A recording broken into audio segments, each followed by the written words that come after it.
Hello बच्चों, welcome to Hindi science with Khulesh sir. मेरे channel में फिर से आप सभी का तहे दिल से स्वागत है भाई। और आप लोग अच्छे से पढ़ रहे हो, है ना। मुझे बहुत खुशी हो रहा है। वीडियो को लाइक कर रहे हो, कमेंट कर रहे हो और शेयर कर रहे हो, ठीक है। और ऐसे ही शेयर करते जाओ और चैनल को सब्सक्राइब भी कर लो और अपने दोस्तों को भी शेयर करो ताकि वो लोग भी अच्छा से पढ़ सकें, ठीक है। और वीडियो को देखने से पहले क्या करना है, चैनल को सब्सक्राइब करना है और वीडियो को लास्ट तक देखना है, तभी साइंस समझ में आएगा, ठीक है। तो चलो स्टार्ट करते हैं। आप लोग अक्षर 10वीं का जो नेक्स्ट अध्याय हम लोग पढ़ेंगे रसायन के अंतर्गत दैनिक जीवन में रसायन।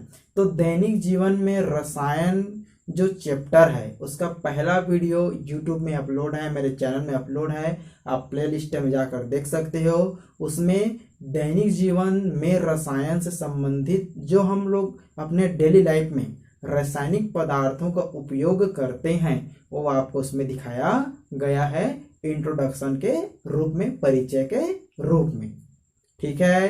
तो हम दैनिक जीवन में बहुत सारे रासायनिक पदार्थों का उपयोग करते हैं, पर हमें पता नहीं रहता है कि कौन सा रासायनिक पदार्थ होता है, ठीक है। तो चलो इस चैप्टर के अंतर्गत, इस अध्याय के अंतर्गत हम कुछ रासायनिक पदार्थों के बारे में अध्ययन करेंगे जिसको हम अपने दैनिक जीवन में उपयोग करते हैं, ठीक है। तो पहला सबसे महत्वपूर्ण रासायनिक पदार्थ होता है जल। क्या होता है? जल। जल ही भाई क्या है? जीवन है। जल ही क्या है? आपका जीवन है। तो यहां पर लिख देते हैं ताकि आप लोग को समझ में आए, है ना। जल ही क्या है? आपका जीवन है। जल संरक्षण आप लोग जानते हो ना, जल ही जीवन है। तो हम इसको पढ़ेंगे भी और जल को भी बचा कर रखेंगे, जल को भी शुद्ध रखेंगे, उसको प्रदूषित नहीं करेंगे, उसके बारे में यहाँ पर भी दिया गया है। तो देखो जल के बारे में हम जानते हैं कि हमारे पृथ्वी में 2 से 3 तिहाई तक जो हमारे पृथ्वी का टोटल भाग है उसमें 2 से 3 है ना भाग तक पूरा जल ही जल है, ठीक है। लेकिन पीने योग्य जल बहुत ही कम मात्रा में पाया जाता है। बाकी समुद्रों के रूप में, समुद्र में, नदियों में, झरनों में, झीलों में इस प्रकार जल होते हैं, व्यवस्थित रहते हैं, समझो, ठीक है। आए समझ में? हमारे पृथ्वी में 2 से 3 तिहाई तक का जो भाग है वो सब में जल पाया जाता था, जल उपस्थित होते हैं। मनुष्य के शरीर में भी 70% जल पाया जाता है। वातावरण में भी जल के बूंदें फुहारा के रूप में पाए जाते हैं। सब जान रहे हो, ये सब सामान्य जानकारी जो क्लास 6 से लेकर क्लास 9 तक पढ़ते आए हो। और केवल यहाँ पर हम लोग पढ़ेंगे जल के कुछ विशेष गुण के बारे में और जल के रासायनिक सूत्र के बारे में और जल के उपयोग के बारे में और जल के यहाँ पर क्या पढ़ेंगे, प्रदूषण के बारे में, प्रदूषण से कैसे बचा सकते हैं और जल के प्रकार के बारे में। तो एक चीज और आपको याद रखना है कि जो प्रकृति में जो पदार्थ पाए जाते हैं वो मुख्यतः 3 अवस्था में होती है, ठोस, द्रव और गैस। इसको क्लास 7 में पढ़ के आए हो और इससे वाले वीडियो में भी पढ़ा चुका हूँ। यदि पदार्थ के बारे में पढ़ना है और डिटेल में तो प्ले लिस्ट में जाओ और कक्षा 9वीं के अंतर्गत जो बनाया हूँ वीडियो और जो कक्षा 11वीं के अंतर्गत बनाया हूँ वीडियो पदार्थ के बारे में, उससे आप लोग अच्छे से अध्ययन कर सकते हो, ठीक है। तो पृथ्वी में जितने भी पदार्थ होते हैं वे 3 अवस्था में होते हैं, ठोस, द्रव और गैस। तो मुख्यतः हम लोग जानते हैं कि ठोस का जो घनत्व होता है वो अधिक होता है और द्रव का घनत्व जो होता है ठोस के सापेक्ष कम होता है। उसी प्रकार गैस का घनत्व जो होता है, गैस के घनत्व जो होता है वो द्रव के सापेक्ष कम होता है। तो यहाँ पर ठोस का घनत्व क्या होते हैं? अधिक होते हैं, ठीक है। लेकिन यहाँ पर आपको एक चीज और समझना है, जो द्रव होता है वो तीनों अवस्था में पाई जाती है, ठोस, द्रव और गैस, ठीक है। जो द्रव होता है वो तीनों अवस्था में होता है, ठोस, द्रव और गैस के रूप में, ठीक है। लेकिन यहाँ पर आप लोग को और समझना है, क्या समझना है भाई? घनत्व के बारे में बोला गया है कि ठोस का घनत्व अधिक होता है और जल का जो घनत्व होता है वो कम होता है, द्रव घनत्व कम होता है। लेकिन यहाँ पर क्या होता है कि एक विशेष ताप होता है 4 अंश सेंटीग्रेड, यहाँ पर समझना है। एक विशेष तापक्रम होता है 4 अंश सेंटीग्रेड। इस स्थिति में द्रव का जो घनत्व होता है वो होता है आपका 1 है ना, 1 ग्राम मिलीलीटर, इस प्रकार का होता है समझो। ठीक है, 1 ग्राम मिलीलीटर। उसी प्रकार यहाँ पर जो बर्फ का जो घनत्व होता है, ये जल का घनत्व हो गया। ठीक है, और जो बर्फ का घनत्व होता है वो कितना होता है आपका 0.9, ये जी हो गया है ना, 0.9 प्रति मिलीलीटर। इतना क्लियर है। अब देखो यहाँ पर ये 1 ग्राम मिलीलीटर में है, और यहाँ पर ये देखो यहाँ पर 0.9 मिलीलीटर में है। अब देखो ज्यादा कौन है आपका, तो जल का घनत्व यहाँ पर ज्यादा है। तो इस चीज को आपको याद रखना है कि 4 अंश सेंटीग्रेड में एक विशेष ताप होता है जिस पर जल का जो घनत्व होता है वो बर्फ के घनत्व से अधिक होता है। इसको ऑब्जेक्टिव क्वेश्चन पूछते हैं ताप को।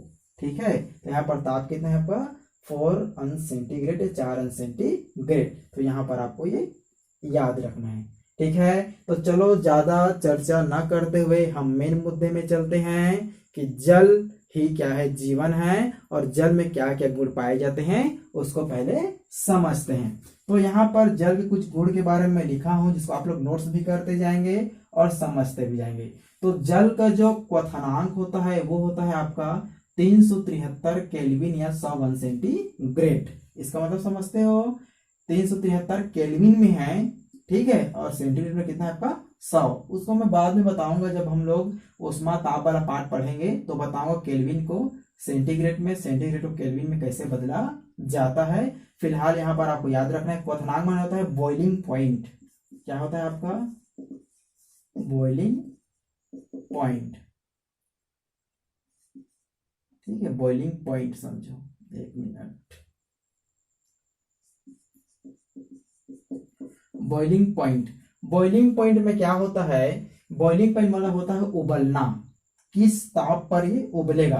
तो जल का जो क्वथनांक होता है वो 100 अंश सेंटीग्रेड होता है। जब जल को हम लोग 100 अंश सेंटीग्रेड गर्म करते हैं, 100 अंश सेंटीग्रेड ताप पर गर्म करते हैं तो जल क्या होता है उबलना चालू कर देता है। उसके बाद 0 अंश सेंटीग्रेड तक उसको करेंगे टेम्परेचर कम करेंगे टेम्परेचर को, वो जम जाता है। इस चीज को आपको याद रखना है। क्लियर है। उसके बाद जो जल होता है ऊष्मा का सुचालक होता है। जल क्या होता है, ऊष्मा का सुचालक होता है। जल को गर्म करते हैं तो ये वाष्प बनाता है, और ऊर्जा क्या, ऊष्मा क्या है, ऊर्जा के एक रूप है, सब जानते हो। ऊष्मा क्या है, ऊर्जा का एक रूप है, और ऊर्जा क्या होते हैं, परिवर्तित हो सकते हैं पर नष्ट नहीं होते। इसीलिए यहाँ पर जो जल को गर्म करते हैं तो ऊष्मा उत्पन्न होता है, इसलिए ऊष्मा क्या होते हैं, सुचालक होते हैं। बन जाएगा।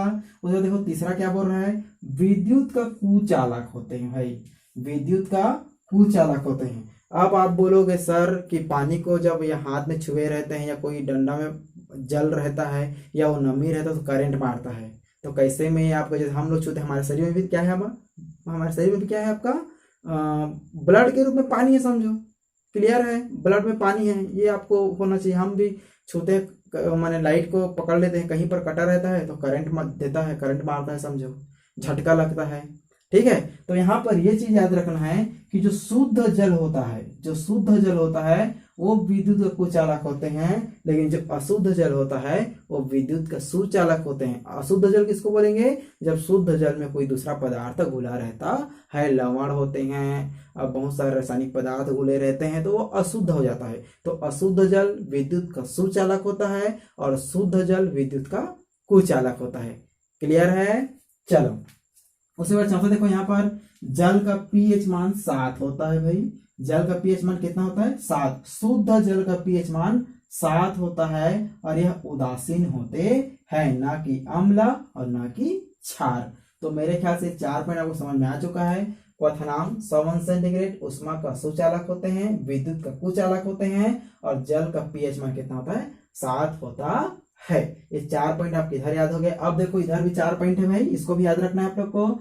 जल जो होता है सर्वात्रिक विलायक होता है। सर्वात्रिक विलायक कहने मतलब ये है कि जल में हम अधिकतर पदार्थों को घोल सकते हैं, अर्थात बहुत सारे जो पदार्थ होते हैं वो जल में घुल जाते हैं। शक्कर हो गया, नमक हो गए, बहुत सारे ऐसे पदार्थ हैं, है ना, इसीलिए ये सर्वात्रिक विलायक होते हैं।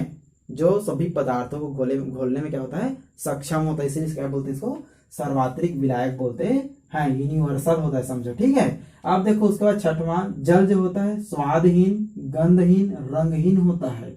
जल जो होता है स्वादहीन, गंधहीन और रंगहीन होता है, लेकिन कैसा जल, पीने योग्य जल, पीने योग्य जल।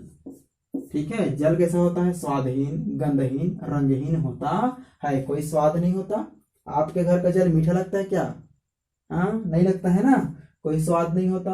गंधहीन, जल से कोई गंध नहीं आता, और रंगहीन, जल का कोई रंग नहीं होता। ठीक है, इसीलिए जो पीने योग्य जल होते हैं शुद्ध जल, तो स्वादहीन, गंधहीन और रंगहीन होते हैं। उसी प्रकार सातवां देखो, जल का रासायनिक सूत्र H2O होता है।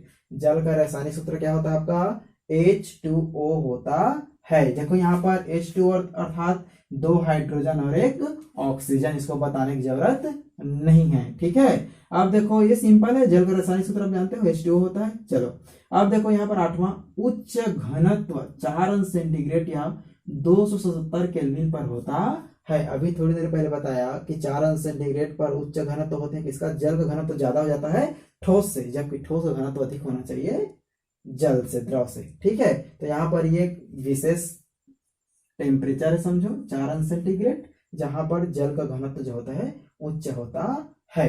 तो मेरे ख्याल से आपका जल का गुण समझ में आ चुका है। ठीक है, ये आपका 8 पॉइंट को याद रखना है, पेपर में ये आता है। जल के विशेष गुणों के बारे में अध्ययन कीजिए, जल के विशेष गुणों को लिखिए। अब चलते हैं जल के प्रकार, अब सोचोगे भाई जल का प्रकार भी होता है। हाँ, तो साइंस में सब संभव है, इस चीज को याद रखना। ठीक है, एवरीथिंग इज पॉसिबल, कुछ भी कर सकते हैं। ठीक है, विज्ञान को जानते हो ना, विज्ञान, इसीलिए तो विज्ञान विज्ञान कहलाता है जी, विशिष्ट ज्ञान। ठीक है, तो यहाँ पर जल के प्रकार, तो जल के प्रकार के बारे में आप लोग क्लास 8 में भी पढ़ के आए हो और क्लास 10 में भी पढ़ोगे। तो जल जो होते हैं मुख्यतः 2 प्रकार के होते हैं। कितने प्रकार के होते हैं? मुख्यतः 2 प्रकार के होते हैं। पहला होता है आपका मृदु जल और दूसरा होता है आपका कठोर जल, soft water and hard water. ठीक है, जल मुख्यतः 2 प्रकार के होते हैं, मृदु जल और कठोर जल, soft water and hard water. ठीक है, अब मृदु जल किसे कहते हैं और अब कठोर जल किसे कहते हैं, चलो इसको देख लेते हैं, समझ लेते हैं। अब देखो यहाँ पर मृदु जल किसको बोलेंगे भाई, तो मृदु जल वे जल होते हैं जो साबुन के साथ, जो सर्फ के साथ। ठीक है, एक चीज को याद रखोगे तो भी चलेगा। क्लियर है, बुक में केवल एक चीज दिया गया है, साबुन, तो चलो साबुन ही बोलते हैं। ठीक है, बस उसको समझना है, साइंस को रटना बिल्कुल भी नहीं है। ठीक है, तो मृदु जल वे जल होते हैं जो साबुन के साथ आसानी से झाग देता है। झाग समझते हो ना, कि उसको भी बताना पड़ेगा। चलो, झाग नहीं देखे हो, स्क्रीन में देख लो, देख लिए। चलो, तो साबुन या जो मृदु जल होता है वो साबुन के साथ आसानी से झाग देता है, तो आसानी से झाग देने वाले जल को मृदु जल कहते हैं। परिभाषा कैसे लिखोगे, मृदु जल वे जल होते हैं जो साबुन के साथ आसानी से झाग देते हैं, उसे मृदु जल कहते हैं। एकदम सिंपल है। ठीक है, देखो यहाँ पर लिख दिया हूं, साबुन के साथ आसानी से झाग देते हैं। और इसके उदाहरण हमारे पास है आसुत जल, जिसको हम डिस्टिल वाटर बोलते हैं, जिसको प्रैक्टिकल जब करते हैं तो इसको उपयोग किया जाता है। ठीक है, रासायनिक पदार्थों को घोलने के लिए इसको उपयोग किया जाता है। आसुत जल और वर्षा का जल, वर्षा का जो जल होता है ये भी क्या होता है आपका मृदु जल होता है। और पीने योग्य जो जल होते हैं ये भी आप क्या है, मृदु जल होते हैं। पानी को गर्म कर देंगे, पानी को गर्म करने के बाद क्या बनेगा, मृदु जल बन जाता है। ठीक है, तो ये समझ में आ चुका है। मृदु जल किसे कहते हैं, साबुन के साथ आसानी से झाग देने वाले जल को मृदु जल कहते हैं। इसके एग्जाम्पल के रूप में ले लो, यहाँ पर इसको एग्जाम्पल ले लो। एग्जाम्पल हमारे पास है आसुत जल, वर्षा का जल या पीने योग्य जल। तो ये समझ में आ चुका है आपका मृदु जल। जस्ट अपोजिट क्या रहेगा, कठोर जल। ठीक है, तो कठोर जल कैसे परिभाषित करेंगे, कठोर जल वे जल होते हैं जो साबुन के साथ आसानी से झाग नहीं देते। मृदु जल में देते हैं आसानी से झाग, लेकिन कठोर जल में साबुन के साथ आसानी से झाग नहीं देते, अर्थात जल जो होता है कठोर होता है, जो जल्दी से रासायनिक क्रिया नहीं कर पाती और अवक्षेप का निर्माण कर लेता है, और अवक्षेप का निर्माण कर लेता है तो झाग उत्पन्न नहीं होते हैं। झाग उत्पन्न होंगे पर बहुत ही कम मात्रा में होते हैं, इसीलिए आसानी से झाग उत्पन्न ये नहीं करते। ठीक है, तो देख लो यहाँ पर साबुन के साथ आसानी से झाग नहीं देता, अर्थात झाग नहीं बनाते। ये समुद्र का जल, समुद्र के जल में बहुत सारे लवण मिले रहते हैं, जिससे आसानी से झागे नहीं देते हैं। समझ में आ चुका है आपका मृदु जल कठोर जल दोनों में अंतर भी कर सकते हो, दोनों को उदाहरण भी समझ में आ चुका है। मृदु जल वे जल होते हैं जो साबुन के साथ आसानी से झाग देते हैं, कठोर जल वे जल होते हैं जो साबुन के साथ आसानी से झाग नहीं देते हैं। एक में नहीं लगा दो, बस बात खत्म। क्लियर है? तो मृदु जल और कठोर जल दोनों आपको याद हो चुका है। अब देखो यहाँ पर जल में कठोरता के कारण, जल में कठोरता के कारण, क्योंकि कठोर जल जो होते हैं ये भी दो प्रकार के होते हैं, पर इसको देख लो फिर जल में कठोरता के कारण भी समझा दूंगा। ठीक है, अब देखो कठोर जल समझ में आ चुका है। कठोर जल भी दो प्रकार के होते हैं, अस्थायी कठोर जल और स्थायी कठोर जल। यहाँ पर लिख देता हूं, अस्थायी कठोर जल और आपका स्थायी कठोर जल। भाई साइंस है ना, साइंस तो पूरा डीपली तक हमको समझना है, और पूछता भी है जल में कठोरता के क्या कारण है और कठोर जल कितने प्रकार के हो सकते हैं, कुछ भी क्वेश्चन आ सकता है यहाँ से। ठीक है, लेकिन मुख्यतः जल के गुण और जल के प्रकार के बारे में क्वेश्चन आता है। तो यहाँ पर कठोर जल भी क्या होते हैं, दो प्रकार के होते हैं, अस्थायी कठोर जल और स्थायी कठोर जल। ठीक है, दोनों प्रकार आपको याद होना चाहिए, स्थायी कठोर जल और अस्थायी कठोर जल दोनों याद होना चाहिए। ठीक है, अस्थायी कठोर जल और स्थायी कठोर जल, ये आपका नॉन परमानेंट होता है, ये आपका परमानेंट होता है। ठीक है, अब देखो यहाँ पर जल में कठोरता के कारण क्या है, माने जल कठोर क्यों होता है, इसको पहले समझना है। इसको मैं एक लेक्चर में समझा देता हूँ, उसको आप लोग सुन के नोट्स भी कर सकते हो, कोशिश करूंगा मैं लिख दूंगा ताकि और अच्छे से आप लोग देखकर उसको समझ सकते हो। ठीक है, देखो कठोर जल किसे कहते हैं, जो साबुन के साथ आसानी से झाग नहीं देते हैं। क्यों नहीं देते हैं, क्योंकि कठोर जल में जो आपका कैल्शियम होते हैं, जो आपका मैग्नीशियम होते हैं, कैल्शियम और मैग्नीशियम दो चीज आपको याद रखना है, कैल्शियम और आपका मैग्नीशियम। हम जानते हैं कि जल में बहुत सारे रासायनिक पदार्थ पाए जाते हैं, लेकिन जिसमें कैल्शियम के हाइड्रोक्साइड और कैल्शियम के क्लोराइड, दो चीज आपको याद रखना है, कैल्शियम के हाइड्रोक्साइड और कैल्शियम के क्लोराइड, उसी प्रकार मैग्नीशियम के हाइड्रोक्साइड और उसी प्रकार मैग्नीशियम के क्लोराइड। ठीक है, अर्थात ये देखो कैल्शियम धातु, मैग्नीशियम धातु, तो धातु के हाइड्रोजन कार्बोनेट या और धातु के क्लोराइड। अब देखो यहां पर बोला गया है कैल्शियम कार्बोनेट, देखो यहां पर कैल्शियम के हाइड्रोजन कार्बोनेट या हाइड्रोक्साइड बोल सकते हैं, हाइड्रोजन कार्बोनेट, और मैग्नीशियम के हाइड्रोजन कार्बोनेट, उस पर कैल्शियम के क्लोराइड और मैग्नीशियम के क्लोराइड। तो कैल्शियम के देखो यहाँ पर अस्थायी कठोर, देखो जल यहाँ पर कैल्शियम के हाइड्रोजन कार्बोनेट, हाइड्रोजन कार्बोनेट, उसी प्रकार मैग्नीशियम के हाइड्रोजन कार्बोनेट। ठीक है, उसी पर देखो यहाँ पर कैल्शियम के सल्फेट, कैल्शियम क्लोराइड, और मैग्नीशियम के सल्फेट और मैग्नीशियम क्लोराइड। तो तीन चीज याद रखना है। पहला आपको याद रखना है, यहाँ पर देखो पहला याद रखना है आपका कैल्शियम के हाइड्रोजन कार्बोनेट, एक चीज। ठीक है, मैग्नीशियम के हाइड्रोजन कार्बोनेट, दो चीज। उसके बाद कैल्शियम के सल्फेट, कैल्शियम के सल्फेट अर्थात कैल्शियम सल्फेट, उसी प्रकार कैल्शियम के क्लोराइड और मैग्नीशियम के क्लोराइड। हमारे पास कितने रासायनिक सूत्र हो गए, कैल्शियम हाइड्रोजन कार्बोनेट एक, मैग्नीशियम हाइड्रोजन कार्बोनेट दो, कैल्शियम सल्फेट तीन, मैग्नीशियम सल्फेट चार, मैग्नीशियम भी देंगे।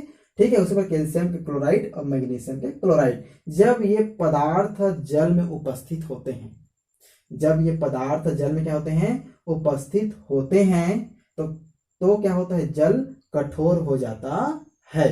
आए समझ में, क्या क्या हो गया, calcium hydrogen carbonate, magnesium hydrogen carbonate, calcium sulphate, magnesium sulphate, calcium chloride और मैग्नीशियम क्लोराइड। इतने सारे रासायनिक पदार्थ यदि किसी जल में पाया जाता है तो जल कैसा होता है, कठोर जल हो जाता है। तो यहाँ पर इसको मैं डिटेल में लिख देता हूं, आप लोग इसको नोट्स कर लो।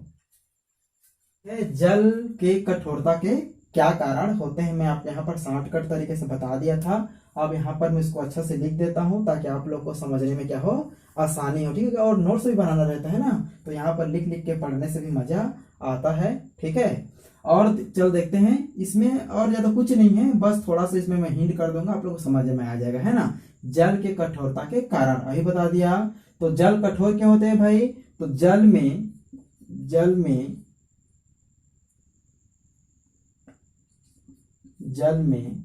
अपने शब्दों में बना रहा हूं, आप लोग अपने शब्दों में इसका आंसर लिख सकते हो।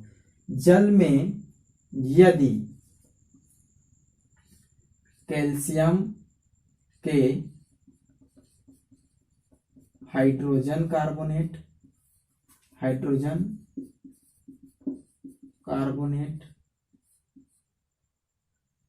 कैल्शियम व मैग्नीशियम, एक साथ लिखूंगा तो ठीक रहेगा, है ना। कैल्शियम व यहां पर लिख लो Mg, ठीक है। कैल्शियम व मैग्नीशियम का हाइड्रोजन कार्बोनेट और कैल्शियम व मैग्नीशियम के सल्फेट तथा क्लोराइड,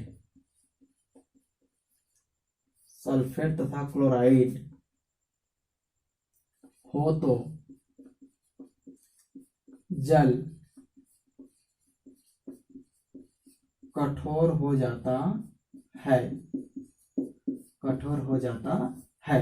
ठीक है, जल में यदि कैल्शियम मैग्नीशियम के हाइड्रोजन कार्बोनेट और कैल्शियम मैग्नीशियम के सल्फेट और क्लोराइड हो तो जल क्या होते हैं, कठोर हो जाते हैं। तो यहाँ पर देखो कैल्शियम के लिए क्या रहेगा, कैल्शियम हाइड्रा ऑक्साइड या कैल्शियम हाइड्रोजन कार्बोनेट, एक से बोल सकते हैं। ठीक है, कैल्शियम कैल्शियम हाइड्रोजन कार्बोनेट। तो यहाँ पर क्या बन जाएगा, ये Ca, ठीक है, HCO3, इस प्रकार से आए समझ में। इसको बोलेंगे कैल्शियम हाइड्रोजन कार्बोनेट, ये कार्बोनेट है CO3, तो पहला हो गया कैल्शियम हाइड्रोजन कार्बोनेट, इसको हम पहला मान ले। दूसरा किसके द्वारा होता है कठोर, तो मैग्नीशियम ले लेंगे, तो मैग्नीशियम हो गया यहाँ पर, ये हो गया HCO3, इसको बोलते हैं आपका मैग्नीशियम हाइड्रोजन कार्बोनेट, 2 हो गया। और क्या बोला गया यहाँ पर, कैल्शियम मैग्नीशियम के सल्फेट, तो कैल्शियम सल्फेट 3 हो गया। ये चौथा नंबर आपका मैग्नीशियम सल्फेट। ठीक है, उससे पकड़ यहाँ पर हम लोग 5वां ले सकते हैं, क्या बोला गया, क्लोराइड, तो कैल्शियम क्लोराइड। और 6वां हो गया आपका मैग्नीशियम क्लोराइड। देखो यहाँ पर 6 रासायनिक पदार्थ हो गए, calcium hydrogen carbonate, magnesium hydrogen carbonate, calcium sulphate, magnesium sulphate, calcium chloride और मैग्नीशियम क्लोराइड। ये 6 पदार्थ यदि किसी जल में उपस्थित हो, ये 6 पदार्थ किसी जल में उपस्थित हो तो जल कैसा होता है आपका, कठोर हो जाता है। तो आप लोग को समझ में आ चुका है कि जल कठोर क्यों होते हैं, ये रासायनिक पदार्थों से पाए जाते हैं। यदि ये नहीं रहेंगे तो वहां पर जल क्या होगा, मृदु होगा। ठीक है, बन जाएगा। चलो उस पर यहाँ पर देखो कठोर जल यहाँ पर दिया गया है, अस्थायी कठोर जल और स्थायी कठोर जल। तो कौन सा जल अस्थायी कठोर जल है और कौन सा जल स्थायी कठोर जल, इसको समझते हैं। तो जिस कठोर जल में, भाई कठोर जल हम लोग पर है ना, तो जिस कठोर जल में कैल्शियम हाइड्रोजन कार्बोनेट और मैग्नीशियम हाइड्रोजन कार्बोनेट उपस्थित होता है तो इसको बोलते हैं आपका अस्थायी कठोर जल। देखो यहाँ पर calcium hydrogen carbonate, magnesium hydrogen carbonate, यदि ये दोनों उपस्थित हो या इनमें से किसी एक उपस्थित हो किसी भी कठोर जल में, तो वो कैसा होता है आपका अस्थायी कठोर जल होता है, जिसको हम लोग मृदु जल में परिवर्तन कर सकते हैं। इस चीज को याद रखना है कि अस्थायी कठोर जल को मृदु जल में परिवर्तन कर सकते हैं। कैसे कर सकते हैं, तो इसको उबाल देंगे भाई, उबालेंगे तो क्या होगा, ये मृदु जल में क्या होगा, परिवर्तन हो जाता है। उबाल सकते हो। तो उबालेंगे तो यहाँ पर इसका रासायनिक क्रिया क्या हो जाएगा, देखो यहाँ पर Ca कैल्शियम हाइड्रोजन कार्बोनेट को क्या करेंगे हम यहाँ पर उबालते हैं, उबालने से यहाँ पर लिख देता है, उबालने से क्या बनाएगा, कैल्शियम कार्बोनेट बनाएगा CaCO3 प्लस यहाँ पर 2 है तो यहाँ पर बन जाएगा कार्बन डाइऑक्साइड प्लस यहाँ पर बन जाएगा H2O। 3 मटेरियल तैयार होंगे, कैल्शियम कार्बोनेट, कार्बन डाइऑक्साइड और आपका ये H2O। क्लियर है, क्या बनेगा आपका, तो ये तो कार्बन डाइऑक्साइड ऊपर उठेगा, कैल्शियम कार्बन अवक्षेप के रूप में रहेगा, नीचे बैठ जाएगा, अवक्षेप समझना है इसको, ये अवक्षेप है, अवक्षेप। यहाँ क्लियर हुआ। अस्थायी कठोर जल किसको बोलते हैं, अस्थायी कठोर जल वे जल होते हैं जिसमें कैल्शियम हाइड्रोजन कार्बोनेट और आपका मैग्नीशियम हाइड्रोजन कार्बोनेट, अर्थात कैल्शियम के हाइड्रोजन कार्बोनेट और मैग्नीशियम के हाइड्रोजन कार्बोनेट उपस्थित होते हैं। ऐसे जल को अस्थायी कठोर जल कहते हैं। और अस्थायी बोलने से वो परमानेंट नहीं है, उसे उबाल कर हम लोग क्या करेंगे, उसको मृदु जल में परिवर्तन कर सकते हैं। इसीलिए घर में जो जल होते हैं उसको उबालते हैं, तो उबालने से आप देखे हो कि उसके नीचे तली पर सफेद पपड़ी जम जाता है, सफेद बालू के समान क्या होता है, पपड़ी जम जाता है, और उसी पपड़ी को चूना कहते हैं। याद रखना, चूना अर्थात यहाँ पर कैल्शियम कार्बोनेट, यही कैल्शियम कार्बोनेट क्या होता है, बर्तन के नीचे में जम जाता है, और जो जल बनता है कार्बन डाइऑक्साइड गैस बन के वो निकल जाता है, और जो जल बचता है वो कैसा जल होता है आपका, तो अस्थायी कठोर जल से किसे बदल गया, वो मृदु जल में परिवर्तन हो जाता है। मृदु जल में क्या होते हैं, परिवर्तन आते हैं, इसीलिए ये अस्थायी होता है। अस्थायी मतलब परमानेंट नहीं है, समझो। इतना क्लियर है, बन जाएगा, कोई दिक्कत है मेरे ख्याल से नहीं है। स्थायी कठोर जल, स्थायी कठोर जल वे जल होते हैं जिसमें कैल्शियम के सल्फेट, मैग्नीशियम के सल्फेट, कैल्शियम के क्लोराइड और मैग्नीशियम के क्लोराइड, ये चारों उपस्थित होते हैं, या चारों में से कोई भी 2 या 3 उपस्थित रहेंगे। जहां पर आपका ये देखो, ये चारों आपको याद रखना है, कैल्शियम के सल्फेट, कैल्शियम के क्लोराइड, मैग्नीशियम सल्फेट, मैग्नीशियम के क्लोराइड, यदि ये जल में उपस्थित है, वैसी जल आपका होता है स्थायी कठोर जल।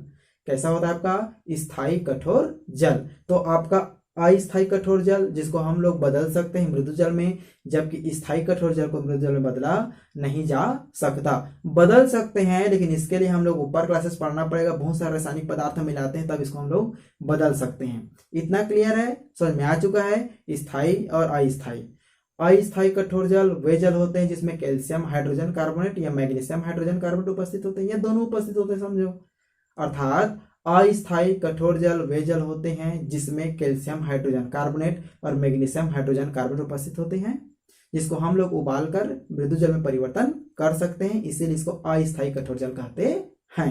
इसका परिभाषा ऐसी बना सकते हो आप लोग, ठीक है। और उसके बाद स्थायी कठोर जल। स्थायी कठोर जल वे कठोर जल होते हैं जिसमें आपका magnesium sulphate, calcium sulphate, magnesium chloride और आपका कैल्शियम क्लोराइड पाए जाते हैं, और इसको हम लोग परिवर्तन नहीं कर सकते मृदु जल में।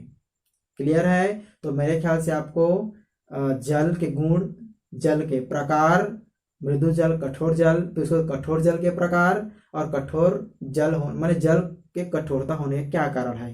तो जल के कठोरता होने के कारण उसमें रासायनिक पदार्थ पाए जाते हैं। कौन कौन से रासायनिक पदार्थ, फिर बताता हूँ। कैल्शियम हाइड्रोजन कार्बोनेट, ये देखो यहाँ पर calcium hydrogen carbonate, magnesium hydrogen carbonate, calcium sulphate, magnesium sulphate, calcium chloride, आपको मैग्नीशियम क्लोराइड, ये सभी पाए जाते हैं जल में, तब जल कठोर हो जाता है। फिर कठोरता के 2 प्रकार हैं, अस्थायी कठोर, स्थायी कठोर। अस्थायी कठोर में क्या क्या पदार्थ पाए जाते हैं, calcium carbonate, magnesium hydrogen carbonate, ये दोनों पाए जाते हैं। स्थायी कठोरता में calcium chloride, magnesium chloride, calcium sulphate और मैग्नीशियम सल्फेट ये पाए जाते हैं। तो आप लोग को समझ में आ चुका है कठोर जल क्या है और कठोर जल के प्रकार, अस्थायी कठोर जल और स्थायी कठोर जल। क्लियर हो चुका है। और अब देखते हैं पीने योग्य जल, ठीक है। तो चलो समझते हैं पीने योग्य जल का, ठीक है। पीने योग्य जल किसे कहते हैं, पीने योग्य जल। तो यहाँ पर एक चीज और याद रखना है, आप लोग जानते हो आरओ केंट मशीन आता है जल साफ करने का, उसमें कठोर जल को भी क्या करते हैं, साफ कर सकते हैं। जो स्थायी कठोर जल होता है ना, उसको भी वहां पर साफ कर सकते हैं। किसमें? आपका आरओ या केंट जो आता है ना, एक्वा गार्ड भी बोलते हैं। एक्वा मतलब क्या है? जल, जल को एक्वा बोलते हैं। गार्ड मतलब सुरक्षा, जल की सुरक्षा के लिए। ठीक है, तो आपको बुक में दिया है चित्र, आप लोग देख सकते हो। यदि नहीं देख सकते तो यहाँ स्क्रीन में देख लो। चलो, क्लियर है? तो यहाँ पर पीने योग्य जल किसको बोलते हैं भाई? पीने योग्य जो जल होता है वो शुद्ध जल होता है, आप सब जानते हो। पीने योग्य जल शुद्ध जल होता है। और शुद्ध जल की क्वालिटी क्या है? रंगहीन, गंधहीन, स्वादहीन होते हैं। क्या होते हैं? रंगहीन, गंधहीन और स्वादहीन। तो यहां पर मैं लिख देता हूं, पीने योग्य जल, पीने योग्य जल, पीने योग्य जल कैसे होते हैं? स्वादहीन और रंगहीन और स्वादहीन हो गया है ना, रंगहीन हो गया, और आपका गंधहीन, ऐसे होते हैं भाई। मृदु होते हैं, मृदु जल होते हैं।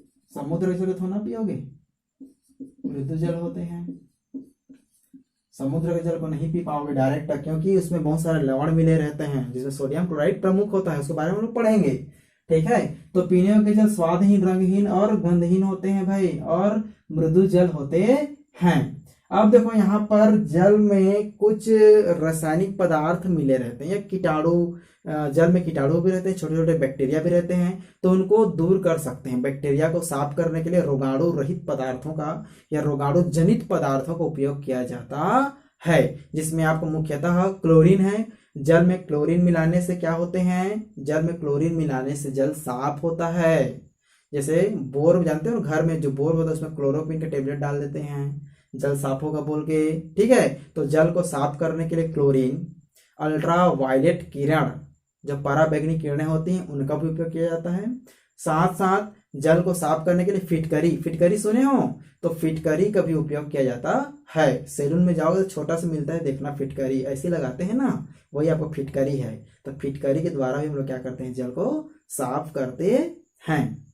इतना क्लियर है? और क्या है भाई जल को साफ करने के लिए? पोटेशियम पर मैग्नेट, क्या है आपका? एक रासायनिक पदार्थ है, पोटेशियम पर मैग्नेट। ठीक है, जिसको लाल लाल रसायन भी कहते हैं। तो पोटेशियम पर मैग्नेट के द्वारा भी जल को क्या कहते हैं? साफ किया जाता है। तो आपको याद रखना है कि जल को साफ करने के लिए किस किस पदार्थों का उपयोग करते हैं। तो पहला क्लोरीन आपको याद होना चाहिए। उसके बाद किसके द्वारा कर सकते हैं? तो अल्ट्रावायलेट किरण के द्वारा भी कर सकते हैं। रोगाणुओं को मार सकते हैं, जो जल में कीटाणु होते हैं ना, सूक्ष्म जीव, उनका नष्ट कर सकता था। जल को साफ करने के लिए फिटकरी, क्लोरीन, पोटेशियम पर मैग्नेट और अल्ट्रावायलेट किरण का उपयोग किया जाता है, पराबैंगनी किरणों का उपयोग किया जाता है।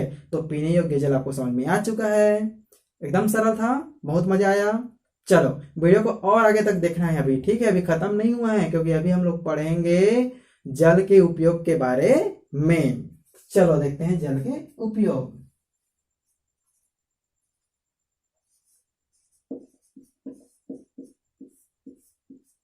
यहाँ पर मैं लिख दिया हूं, आप लोग स्क्रीनशॉट ले लो पहले। चलो, स्क्रीनशॉट ले लिया आपने। तो जल का उपयोग एकदम सरल है भाई। जल का उपयोग सिंपल से अपने शब्दों में लिख सकते हो, जनरल, इसको पढ़ाने की जरूरत नहीं है, फिर भी बुक में दिया है। तो मेरा उद्देश्य है कि आप लोग को हर चीज को बताया जाए। ठीक है, और हर चीज को बताऊंगा तभी तो आप लोग सीखोगे। ठीक है, तो जल का उपयोग भाई पहले तो पीने में उपयोग करते हैं हम लोग। बिना जल के हम तो जीवित नहीं रह पाएंगे ना, क्योंकि जल ही जीवन है। ठीक है, तो पीने में उपयोग, उसके बाद नहाने में भी उपयोग करते हैं, कपड़े धोने में उपयोग करते हैं, आगे समझ में। और सर्वात्रिक विलायक होते हैं, हम लोग जानते हैं। तो विलायक के रूप में भी क्या करते हैं? उपयोग करते हैं। बड़े बड़े उद्योगों में, वस्त्र उद्योग, पेपर उद्योग, खनन, लौह उद्योग, जहाँ पर लोहा बनता है वहां पर बड़े बड़े जो भट्टी होते हैं, वहां पर पानी का फुहारा आता रहता है भट्टी को शांत करने के लिए। ठीक है, माने वहां पर जो गर्म टेम्परेचर रहता है ना, उसको मेंटेन करने वहां पर जल का उपयोग करते हैं हम लोग। बहुत सारी चीजों में जल का उपयोग किया जाता है। तो यहाँ पर कुछ पॉइंट देख लो। विलायक के रूप में उपयोग करते हैं। कृषि के क्षेत्र में जल अति आवश्यक है। बिना जल का पेड़ पौधे जीवित नहीं रह पाएंगे, जैसे मनुष्य जीवित नहीं रह पाते। ठीक है, क्योंकि जल रहेगा तभी तो प्रकाश संश्लेषण करेगा, जल रहेगा तभी तो पौधे बड़े होंगे, बिना जल के पौधे मर जाते हैं। ठीक है, वस्त्र उद्योग, पेपर उद्योग, खनन आदि में, कपड़े धोने, साफ सफाई में, भाप इंजन, बॉयलर, जानते हो बड़े बड़े फैक्ट्री में बॉयलर जो होता है घूमता रहता है। आप लोग चिमनी देखे हो? फैक्ट्री का चिमनी देखे हो? नहीं देखे हो तो चलो देख लो। ठीक है। तो चिमनी के अंदर क्या होते हैं, बॉयलर लगा होता है, बड़े बड़े मशीन लगे रहते हैं। तो भाप इंजन के रूप में क्या करते हैं, इसको उपयोग किया जाता है, अर्थात जल से भाप बनाते हैं और भाप से मशीन क्या होता है, घूमता है, फिर विद्युत उत्पन्न होते हैं। ठीक है। तो ये सब जल के उपयोग हैं। फिर उसके बाद जल प्रदूषण। तो जल प्रदूषण के बारे में आप लोग तो बचपन से पढ़ते आ रहे हो, इसके बारे में निबंध भी लिखे हो पर्यावरण के अंतर्गत। ठीक है। तो जल प्रदूषण किसे कहते हैं भाई, जल में अवांछनीय पदार्थ के घुल जाने से जल प्रदूषित हो जाता है। जैसे वहां पर हमने कूड़ा करकट को फेंक दिए, पेड़ के पत्ते गिर गए, गाय बैल भैंस आदि को धो देते हैं, कपड़े धो देते हैं, है ना। तो ये सब क्या होते हैं, जल प्रदूषण के कारण होते हैं। और जल प्रदूषण को कैसे बचा सकते हैं, जल की रक्षा करके बचा सकते हैं। ठीक है। घर में जल को ढक के रखो, और जहां पर नाली रहते हैं वहां पर फिल्टर लगा दो। बड़े बड़े फैक्ट्रियों में फिल्टर लगाया जाता है ताकि जल प्रदूषित ना हो। तो जल के बचाव के तरीके आप अपने हिसाब से लिख सकते हो, जल प्रदूषण भी अपने हिसाब से लिख सकते हो। तो यह वीडियो आप लोगों को कैसा लगा, अच्छा लगा ना। तो अच्छा लगा तो क्या करेंगे भाई, चैनल को सब्सक्राइब करेंगे। सब्सक्राइब करने के बाद उसमें लाइक भी करना है, कमेंट करना है, शेयर करना है। ठीक है। तो चलो इसको स्क्रीनशॉट एक बार फिर से ले लो यदि नहीं लिए हो तो।